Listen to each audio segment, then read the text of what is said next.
Hello, umejiuliza kwa nini kukuwa na mtu wa msimamo inasaidia watu wengi?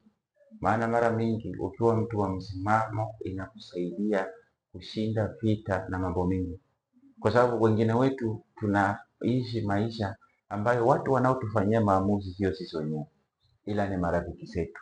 Lakini tungekuwa watu wa msimamo, hatungekuwa tunaishi kama vile sisi tunajiona hivi. Na inafaa ujue kwamba wakati unafanya maamuzi kwa sababu umeona jinsi wenzako wanaendelea, hiyo maamuzi haitakuwa maamuzi ya busara. Lakini wewe mwenyewe unafaa ufanye mambo ambayo unajua hii mambo yananipendeza mimi, yanapendeza wenzangu, na alafu yanapendeza Mungu. Kitu ya maana inafaa ufanye maamuzi ambayo yanapendeza Mungu. Si usifanye maamuzi ambayo hayapendezi Mungu. Maana inapoisha kwamba maisha tunaishi haya ni mapenzi ya Mungu sisi kuishi kwenye hii dunia.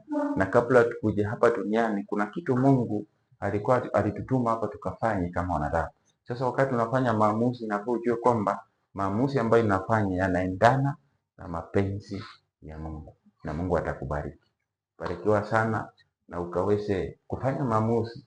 Ukaombe Mungu akusaidie ukuwe mtu wa kufanya maamuzi bora, maamuzi yanayomheshimu Mungu, yanayoheshimu wenzako, na maamuzi zaidi ya yote yanayotusaidia sisi tukaweze kutimiliza mapenzi ya Mungu hapa duniani.